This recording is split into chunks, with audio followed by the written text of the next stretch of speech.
juga bukan dari saya ini. Ini saya mau testimoni. Jadi 2 minggu lalu gitu. Saya juga Holy Spirit gitu. Roh Kudus tuh datang. Saya lagi driving. Terus tiba-tiba langsung ini, baca ayat ini Mazmur 23. Buat apa? Karena saya juga sharing sama istri saya juga kan. Ini nanti SKW mau apa? Mau ada persekutuan, mungkin dari kita ada mau sharing apa, whatever gitu. Mungkin kita invest itu, Holy Spirit just like told me like, hey, go read this. That's something that everybody knows gitu. Everybody knows, but not everybody knows what it means gitu. Arti apa, arti dari situ. Saya bertanya juga, siapa saya mau mengartikan ayat ini gitu. Saya nggak pernah belajar, saya nggak pernah tahu mengartikan ayat ini. Saya sering baca gitu, ada lagunya kan, kita mungkin udah tahu gitu. Nah, pas Mazmur 23 ini. Jadi saya bertanya terus. Jadi Holy Spirit itu dalam hati saya bilang, it's okay, start easy. Ya, Holy Spirit, saya pikir kan kalau kita manusia, enteng banget ngomong easy gitu. Saya manusia gitu kan. Saya itu bergumul gitu. Kenapa kok easy? Ya, because everybody knows this verse gitu. Semuanya mungkin mereka tahu. Coba dibacain aja. Tapi saya nggak tahu gimana cara mengartikannya Tuhan. Apa yang saya harus perbuat? Jadi singkat cerita, saya cerita sama istri gitu. Ini kayak saya dikasih air Mazmur, kata mungkin mau saya bikin testimoni aja gitu. Terus dia kasih lihat, ini saya baru share ini ke mereka katanya. Baru ada grupnya katanya ya. Saya nggak tahu apa yang kalian sharing gitu kan. Saya langsung merinding gitu kan. Ini benar nggak ini? Apa maksudnya nih kok saya harus sharing ini? Makanya saya bilang, udah nanti aja lah. Karena saya sendiri tuh bukan orang yang suka bicara di depan kayak begini berdiri. Apalagi depan Bang Joni kan sudah gemetar gitu kan, langsung gemetar ngomong. Iya kan, saya nggak pernah ngomong sharing masalah begini. Ya udah, akhirnya tanya lagi sama istri. Udah gimana mau coba mau ini nggak sharing di persekutuan katanya. Saya juga agak jawab ya, ya oke lah, oke gitu. Tapi dari saat itu saya terus, bener nggak nih saya akan bawakan ayat ini gitu.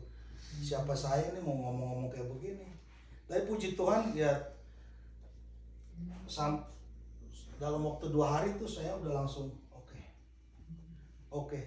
Karena saya kayak saya tadi bilang, saya tuh nggak biasa ngomong depan orang. Karena apa? Udah ada rasa ketakutan saya sendiri tuh. Makanya saya langsung das nara itu spirit yang nggak benar. Karena saya sendiri juga nggak pintar ngomong gitu depan orang. So jadi puji Tuhan, saya tadi pagi bangun udah langsung kayak bikin catatan dan mau bikin kayak meeting besar ini kayaknya nih di corporate. Ya puji Tuhan, kita bisa buka ayat Mazmur 23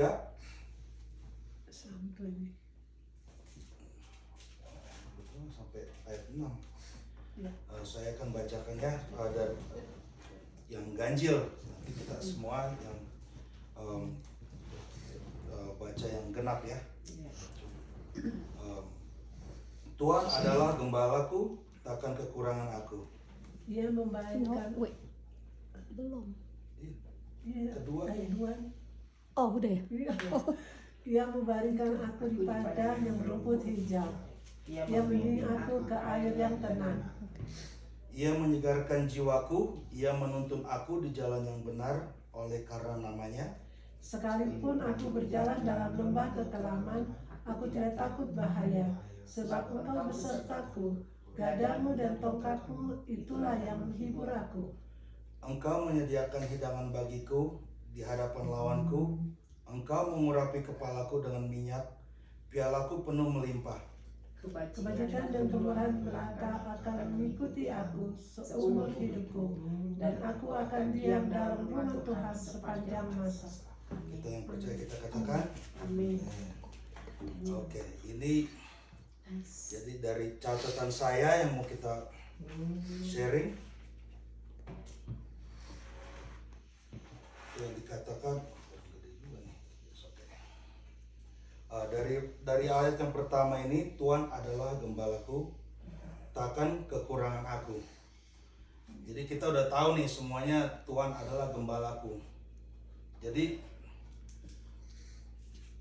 gembala itu adalah kayak dia pemimpin ya, seorang pemimpin.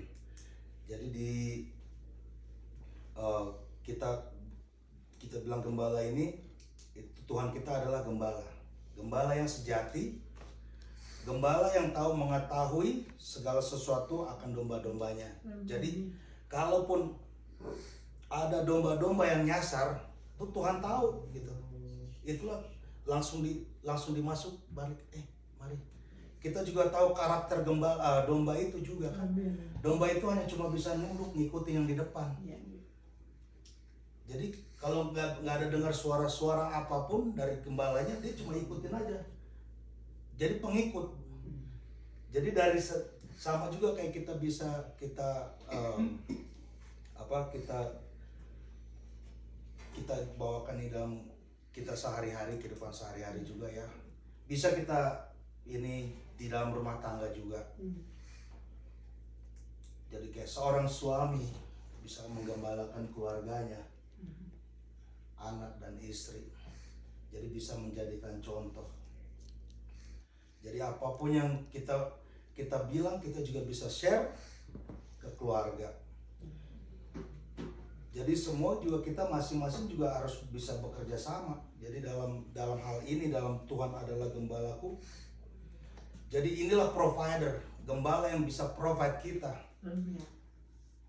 Kita yang kita percayakan Tuhan adalah gembala kita, itu Tuhan yang bisa provide kita apapun yang kita butuhkan. Apapun, dalam keadaan apapun, Tuhan akan melengkapinya, memenuhinya.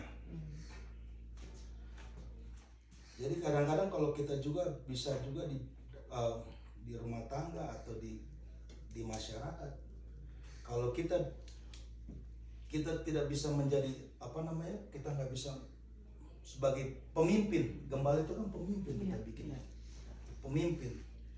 Kalau kita juga tidak memimpin dalam kehidupan kita sehari-hari, dari keluarga, organisasi, atau even di gereja, kita juga harus tahu gitu, mengenal karakter dari gembala kita siapa, ketuanya kita siapa, leadernya kita itu siapa, apa yang mau dibawakan ke yang mau mengatur kita kemana. Kita harus tahu siapa pemimpin kita itu siapa. Jadi jangan kita main, siapa teman sama dia nih, asik nih orangnya, ya udah kita ikut. Tapi kita nggak tahu dia punya latar belakang atau agenda dia sendiri, kita nggak tahu. Jadi dalam kehidupan kita sehari-hari kita juga harus bisa mengenal itu semua. Jadi kita bisa di Yohanes 10 ya, kita bisa nih referensinya.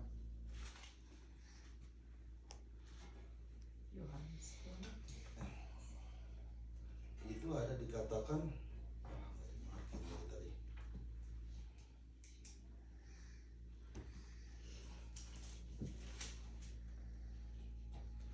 dikatakan dari ini kita bisa melihat karakter gembala yang Tuhan Yesus ajarkan ya, dikasih tahu di sini dari ayat 1. Aku berkata kepadamu, sesungguhnya siapa yang masuk ke dalam kandang domba dengan tidak melalui pintu, tetapi tidak memanjat tembok, ia adalah seorang pencuri dan seorang perampok. Tetapi siapa yang masuk melalui pintu, ia adalah gembala domba. Untuk di situ aja coba kita lihat dulu. Ini kita lihat bisa karakter ya. karakter-karakternya itu ini juga dituliskan yang ketiga, untuk dia penjaga membuka pintu dan domba-domba mendengarkan suaranya, dan ia memanggil domba-dombanya masing-masing menurut namanya dan menuntunnya keluar.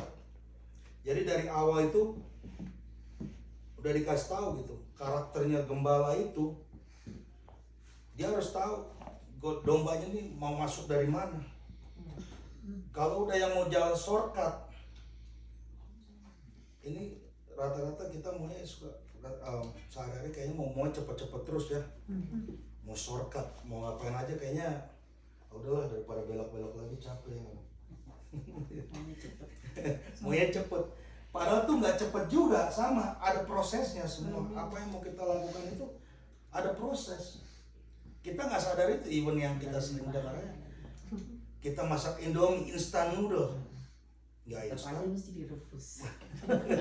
Masih banyak yang harus kita bikin sampai semuanya. Jadi disitulah kita bisa belajar, itulah karakternya. Karakter gembala yang baik kita bisa lihat, membandingkan. Jadi jangan sampai kita juga terjerumus. Kita juga mau bergaul atau berorganisasi. Kita lihat mau dibawa kemana nih organisasi ini kan? Apa kita harus ikut-ikutan aja apa kata orang? Atau di situ ada dilihat, ada orang hebat di situ. Tapi kita nggak tahu karakter orang hebat ini belum tentu apa yang Tuhan izinkan kan kepada kita. Jadi dari situ, dari karakter ini kita bisa belajar. Dari yang ayat pertama ini gembala. Disitulah kita bisa saling mengingatkan gitu. Kalau kita juga mau kemana aja gitu, kita ada persekutuan doa itu lebih enak kayak begini saya suka. Nggak kayak tadi Pak Yani pernah bilang kan, kadang-kadang kalau kita menyatakan kebenaran tentang Tuhan gitu, Tuhan kita Yesus, orang lain tuh bahkan bisa nggak suka. Mereka akan mengejudge apa yang kita bilang, so tahu, nggak percaya, so hebat, so rohani. Itu akan keluar itu secara instan. Jadi maksudnya kita kalau memang kita tetap berdiri teguh, ada fondasinya, kita berdiri dengan Tuhan, itu akan kita juga tidak akan goyang juga. Walaupun kita awal pertama karena kuping kita masih darah daging, ada emosinya. Ini orang siapa ya? Kan gitu kan? Kok bisa ngomong kayak gini, kasar atau nggak benar, bikin sakit orang. Jadi dari situ juga, dari ayat ini juga, ini bisa kita jadikan fondasi dalam hidup kita juga. Kita tahu siapa Tuhan kita. Kita tahu siapa gembala kita. Yang kedua, ia membaringkan aku di padang yang berumput hijau. Ia membimbing aku ke air yang tenang. Wah, ini enak sekali. Ia membaringkan aku di padang yang berumput hijau. Berarti gembala kita apa? Tetap dia provider. Tetap dia membawa kita, membaringkan kita di padang yang berumput hijau. Padang berumput hijau, padang itu luas. Berarti kekuasaan Tuhan itu unlimited. Amin. Ya kan? Itu apapun yang Tuhan akan, kalau kita orang percaya, kita percayakan apa yang Tuhan akan sediakan buat kita itu unlimited. Jadi no matter what, we just believe in Him. Kita tetap berdiri teguh, apapun orang yang akan menjatuhkan kita tetap berdiri teguh. Kita percaya Tuhan itu akan membawa kita kemana? Ke padang yang berumput hijau. Hijau kan padang. Jadi kering. itu lahan yang hijau. Berarti lahan yang hijau itu apa? Lahan yang hijau itu subur. Apa yang kita inginkan, yang kita mau, Tuhan akan sediakan di situ. Padang yang kering. Jadi kita jangan takut. Wah, besok gimana nih? Wah, nih kita udah habis beras. Gimana caranya nih? Tetap juga kan kalau ada teman, kita juga bisa ke tetangga kan, ada beras boleh dong bro, gitu kan? Itu pasti juga pasti dikasih sama. Kalau kita tanya baik-baik, asal jangan kita tendang Nyolong. pintunya kan, atau loncat pagarnya langsung. Nyolong. Jadi yang ketiga, ia menyegarkan jiwaku, ia menuntun aku di jalan yang benar oleh karena namanya. Nah, ini. Jadi ketika kita dalam permasalahan atau di dalam beban yang berat dalam kehidupan kita, balik lagi kita harus yakin dan percaya Tuhan akan memberikan kita yang terbaik. Tuhan akan provide itu apa yang kita inginkan. Tuhan akan sembuhkan segala beban, permasalahan yang kita alami. Jadi cuma kita balik lagi, kita juga harus ikut prosesnya. Itu semuanya nggak gampang. Prosesnya apa? Ya kita harus rajin berdoa. Kita juga harus humble ourselves, gitu, humble. Kita surrender. Ya, menyerah. It's not just about God, I need money, God. Udah gitu doang. Saya mau butuh nih buat betulin rumah, gitu kan. Kita juga harus sungguh-sungguh, walau apapun yang kita tanya, kita harus sungguh-sungguh. Aduh, kita harus benar-benar gitu, humble ourselves. Itu Tuhan akan tahu itu. Bukannya kita cuma, kalau kita cuma begini aja, biasa-biasa, Tuhan ini kok, Tuhan ntar juga yang provide gua, tenang aja. Benar, tapi kita harus yakinin. We have a faith, harus ada faith-nya gitu, benar, kita imanin. Seperti banyak contoh-contoh yang kita ini di mana ya, mengenai iman itu di Ibrani 11 kita juga bisa tahu itu mengenai iman kita di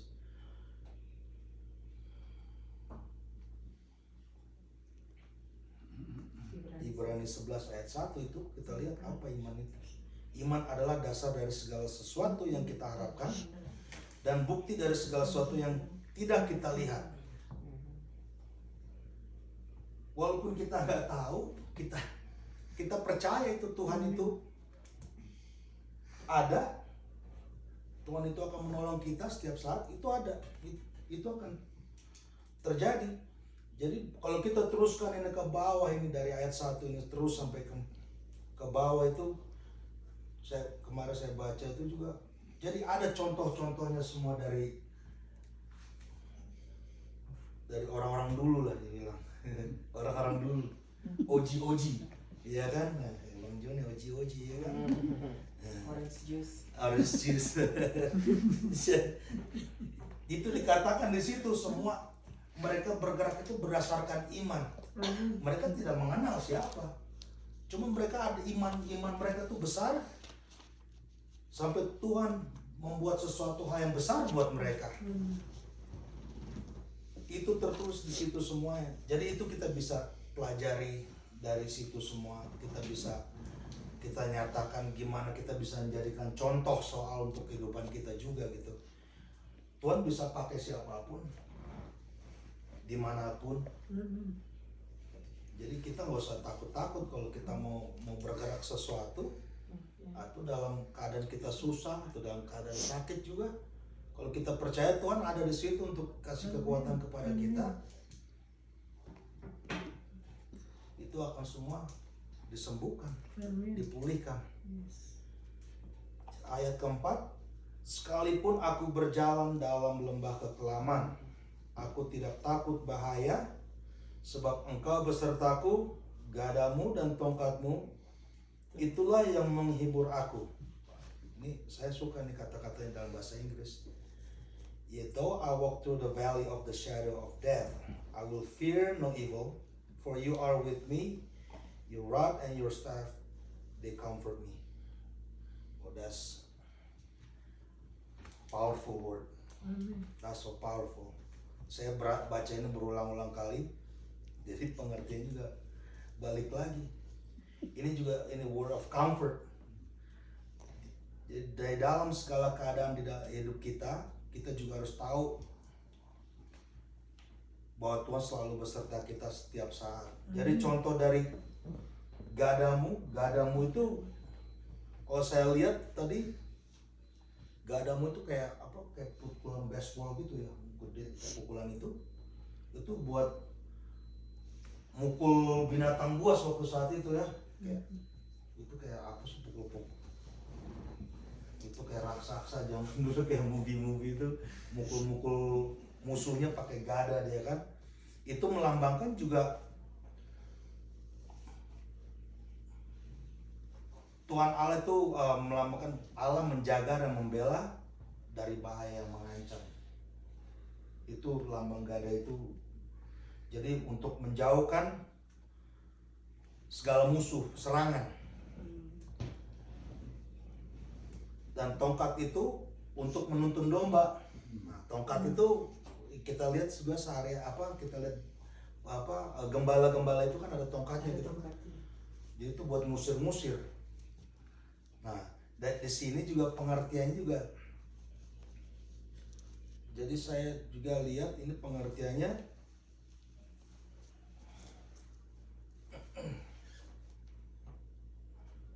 Malam orang baru nih. Saya baru kuliah ini sedikit singkat dari Holy Spirit. Jadi masih dieja sedikit untuk mengembangkan ini. Doing good, bro. Jadi ini dikatakan juga alat pertahanan gembala yang melambangkan kekuatan, perlindungan dan otoritas Allah. Wah, otoritas Allah. Can you imagine otoritas? Jadi semua apapun yang ada yang nyerang kita itu udah ada. Tuhan kasih otoritas. Serang ini, serang. Jadi udah itu juga gada adalah kayak pemukul yang kuat untuk menghajar predator. Wah. Gada melambangkan bagaimana Allah menjaga dan membela umatnya dari bahaya yang mengancam. Bersama dengan tongkat, gada memberi rasa aman dan ketenangan. Amin. Memberikan rasa aman dan ketenangan. That's amazing. Ini padahal ini David ya, Daud menulis ini, dia juga seorang gembala gitu. Tapi hebat juga dia bisa mengembangkan, dia bisa menulis gitu. Dia percaya Tuhan itu ada, dia percaya Tuhan itu pelindung, dia percaya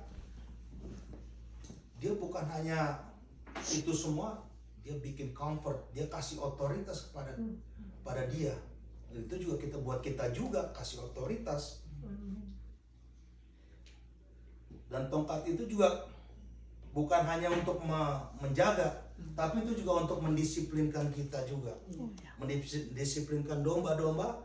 Kalau ada mau lari, langsung kami ya. Iya kan, masuk ke ruangan. Nah kalau yang nggak masuk gimana? Jadi pukul lebih keras. Nah, lari nggak domba itu atau bergabung lagi? Bergabung lagi. Puji Tuhan kalau bergabung. Ada juga yang masuk jurang. Nah itu balik lagi, kita tergantung dengan apa? Dombanya. Gembala kita. Gembala kita ada, dia menunjukkan. Kalau gembalanya menunjukkan, dia yakin dan percaya bisa mendidik domba-dombanya dengan baik dan benar, mengarahkan. Itu nggak kemana-mana domba-domba itu. Kalau gembalanya cuma cuek-cuek aja, ayo ikut.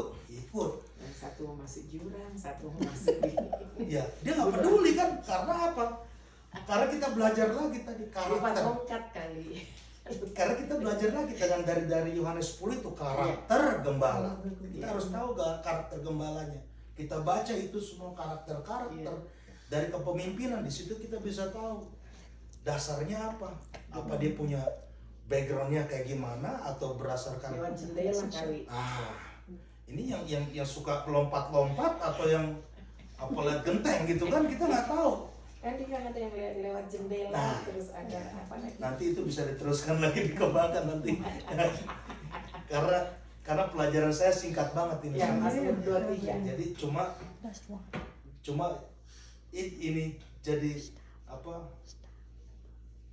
Interested banget gitu. Saya jadi pengen banget ngedalamin gitu. ada gadamu, tongkatmu. Ternyata pas saya pelajari, oh it makes sense untuk mengatur, Ya. bukan hanya mengatur dan juga mengarahkan. Ya. Ya tergantung, jadi kita juga harus tahu sekarang apa tongkatnya macam apa kan, itu dari Gucci atau kalau tongkatnya dari Louis Hermes kan? Vuitton. Dari kertas, Dari kertas ya, kita nggak tahu kan tongkatnya kayak gimana. tapi dari Maka tisu lah. cuma kita bisa apa, berdoa Amin. untuk gembala-gembala kita. Iya. Ya. Gitu. Berdoa sampai di mau mau dibawa kemana kita? Apa ini kehendak Tuhan atau kehendak sendiri Iya. Ya. atau kehendak tetangga? Kita nggak tahu kan. Cuma kita semua di sini cuma bisa saling menguatkan satu sama lain Ya. atau mengingatkan. Iya. Ya kan gak ada salahnya kita juga mengingatkan Iya. kalau ada yang kekurangan. Ya. So next one. Engkau menyediakan hidangan bagiku di hadapan lawanku. Wow. Engkau mengurapi kepalaku dengan minyak, pialaku penuh melimpah. Wah, rata-rata di sini kita juga manusia. Kalau ada musuh kita juga kadang-kadang, ih ngapain sih ini orang datang? Ih siapa sih orang gak diundang? Tapi dengan ini David tuliskan ini, engkau menyediakan hidangan bagiku di hadapan lawanku. Dia tahu berarti karakter Tuhannya itu, dia tahu Tuhan yang kayak gimana, Tuhan yang maha kuasa, yang dari awal itu Tuhan adalah gembalaku. Dia percaya Tuhan itu bisa membawa dia kayak gimana, mau diajak kayak gimana sama siapapun aja. Berarti Tuhan yang maha pengasih, dia tahu itu. Dia nggak Tuhan yang tidak membeda-bedakan. Jadi di sini saya juga dapatkan juga melambangkan pemeliharaan perlindungan dan berkat Tuhan yang melimpah bahkan di tengah tantangan. Ya. Shadow of death. Hidangan. Engkau ini ayat yang kelima ya kita ya. Ya. Engkau menyediakan hidangan bagiku di hadapan lawanku. Jadi He provide for everybody. Gak ada tanpa pandang bulu ya kita bilang. Gak ada tanpa terkecuali. Tuhan siapkan hidangan itu. Mencukupi untuk semuanya tanpa terkecuali. Jadi itu dari lawan itu berarti kita dalam apa namanya? Mana tadi? Di hadapan lawanku. Di hadapan lawanku itu diartikan apa? Lawanku itulah rasa kebimbangan kita di situ. Diartikan kita bimbang, kita nggak tenang, itulah lawan kita. Spirit yang ada dalam hati kita yang memberontak. Di situ itulah pengertiannya. Tapi tetap juga dari engkau menyediakan hidangan. Tuhan akan provide semua untuk melawan spirit yang ada dalam hati kita tuh, yang aneh-aneh kan, yang roh-roh yang menentang, roh-roh yang bikin kita nggak tenang. Disitulah Tuhan akan memberi ketenangan dan membersihkan dari situ untuk kita yang percaya. Amin. Dari sini engkau mengurapi kepalaku dengan minyak, pialaku penuh melimpah. Nah ini urapan minyak ini bisa dikatakan melambangkan penyegaran, kehormatan, sukacita, dan penyembuhan dari Tuhan. Balik lagi, mau dari keadaan kayak gimana pun, Tuhan akan memberikan kita tuh yang terbaik. Segala apa yang kita alami dalam kehidupan kita, Tuhan akan pulihkan itu.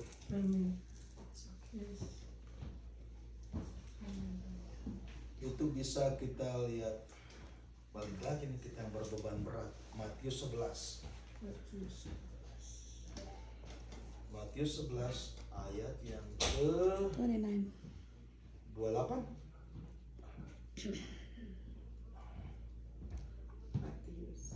Matius 11 ayat yang ke 28. Coba kalau ya, coba baca.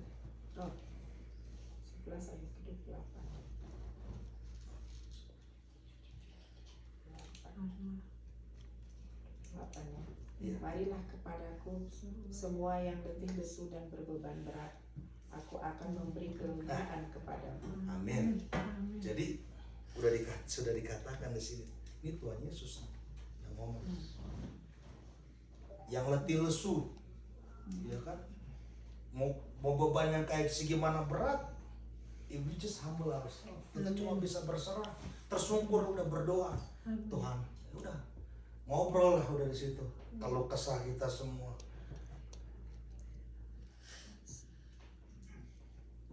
cuma itu just a little requirement. Itu bukan requirement ya, cuma direction yang Tuhan kasih. That's a simple thing. Ya simple thing kita pikir itu, cuma kita datang semua, marilah diajak, marilah padaku yang letih lesu dan berbeban berat.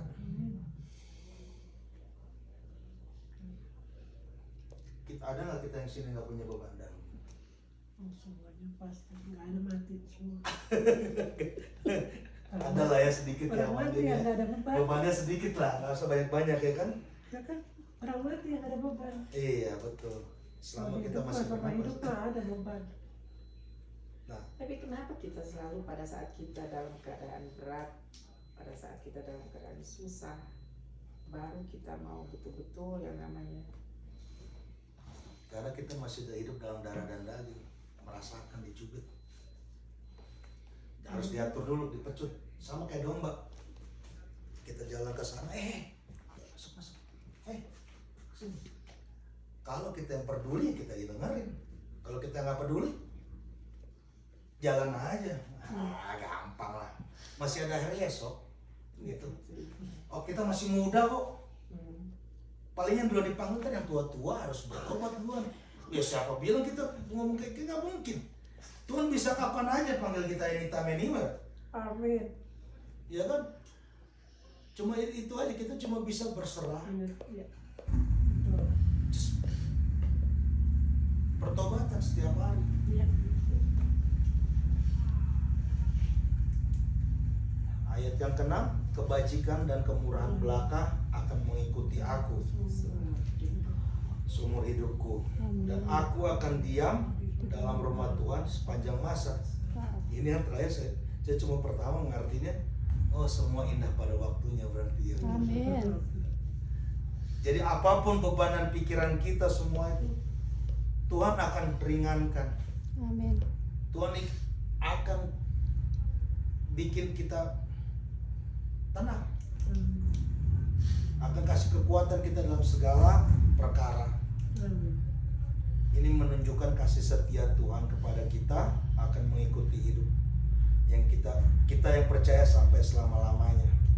Ini kayaknya simple ya kayak gitu ya, kita dengar ya.